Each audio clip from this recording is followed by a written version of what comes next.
Everybody needs basics, and I mean everybody. If you are a beginner, intermediate, advanced, or a super ultra mega giga chad, you just cannot escape the basics. If they are the exercises that build up your foundation in the beginner level, why not use them all the way up to the athlete level?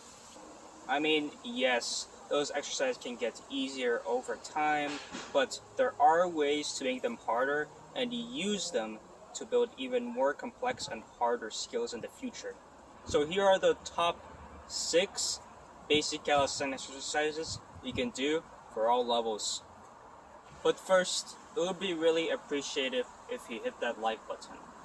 And while you're at it, even subscribe for if you want more content like this. But don't worry, you don't have to do it now. You can really think it through by watching the whole video through and see if you like it. If not, then that's okay. We can move on. Now anyway, I'll shut up and enjoy the whole video. Now for the first exercise on this list is going to be the infamous push-up. Everybody knows the push-up with its many countless variations, and it's a good way of building horizontal pushing strength.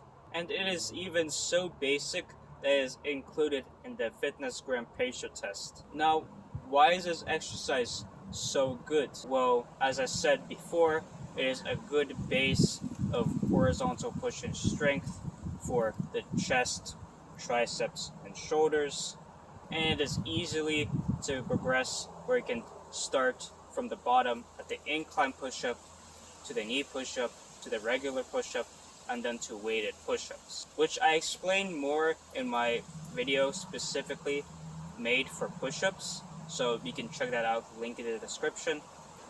And you can even use this skill to build skills like the planche, one-arm push-up, brick clap push-up, and even more. On the second spot on the list, we have the pull-up, which is perfect when it comes to the back, biceps, and forearms. This promotes very good vertical pulling strength, with it being easily scalable where you can start from the pull-up negative, then the banded pull-up, then to regular, and then to weighted. And oh yeah, once you get to weighted pull-ups, you're gonna have some mad pulling strength. Once you be able to do weighted pull-ups for about 50 years now, you're gonna have every single bar that you go to just right off the bar. Whether that's a good thing or a bad thing, that's really up to you. But for me, that's kind of a win-win. Well, not really a win, but kind of a lose because I lose the bar. I can't do pull-ups no more. But anyway, with all the shit I'm talking about, you can also use the bicep more by supinating your grip, meaning just going in a chin-up, which is also easier than the pull-up, so you can do this variation before you even get to your first pull-ups. And with the pull-up, you can also get to skills like the front lever, one-arm pull-up, and muscle-up, and many more that will just get you much more pulling strength. Now on the third spot on this list is the dip, which is a great carryover to the push-up as it works on similar muscles like the chest, triceps, and shoulders, but it has different yet similar positions, which is a good base of pushing strength. This exercise also gives a deep stretch in the chest and shoulders,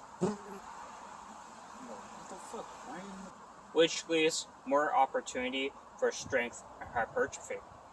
It is just a good strength building exercise for your pushing and won't really specific on too much skills, but it's just strength. I also made a video on this exercise, even if it's, just like a bit ass, because it's my first video ever, just like editing it. But it should give you a nice form breakdown, and yeah, that's for the dip really. In the number 4 spot, we have the row, which just like with the push-up and dip, the row is a pretty good carryover to a pull-up. And it is also a really good carryover to the front lever, as it brings a lot of strength opportunity in the horizontal portion of the movement, rather than vertical just like in the pull-up. This also provides pretty good strength in the top of the pull-up, since you do get that nice squeeze and strength in the back, as the top portion is really the hardest part. It just like builds strength there. It also brings pretty good hypertrophy gains combined with the pull-up, and that's really why calisthenics athletes have really good backs, because they work a lot on this horizontal and vertical pulling movements, like the front lever, pull-up, muscle-up, and all that. On the 5th spot on the list, we have the pike push-up, which is a good base of strength for overhead pressing. And overhead pressing is really important when it comes to calisthenics, because what overhead pressing really does is it works on your shoulders. And shoulders are really important in calisthenics because it works on the main push-up skills that everybody wants, like the planche, Maltese, handstand, and is even the first progression to the handstand push-up.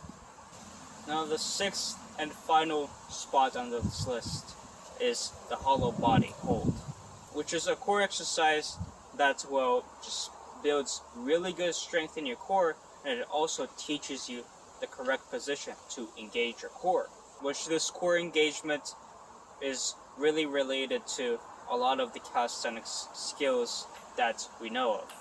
The handstand, the planche, the front lever, the everything literally uses same core engagement. It is also really easy to learn.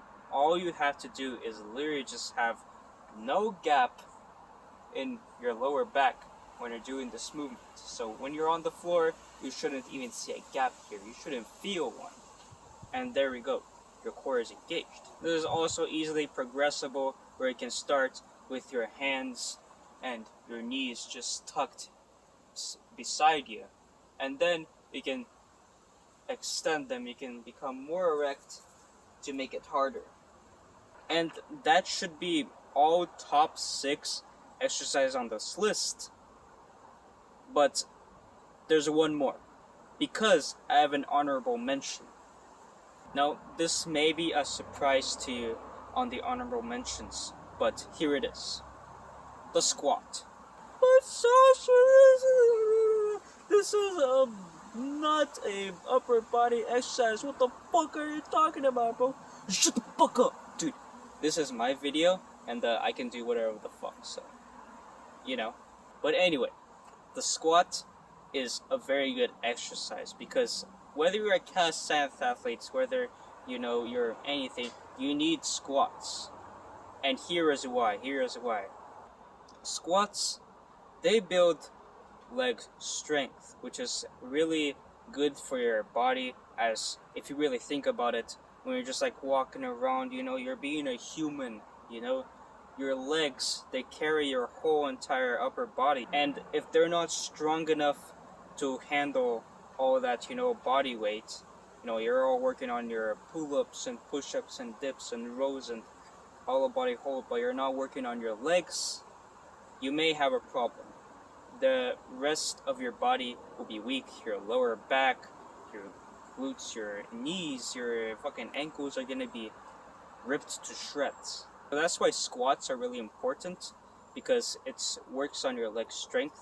Now, speaking as a calisthenics athlete, the legs do kind of hinder my, upper body movements, my pull-ups, my dips, my all of that.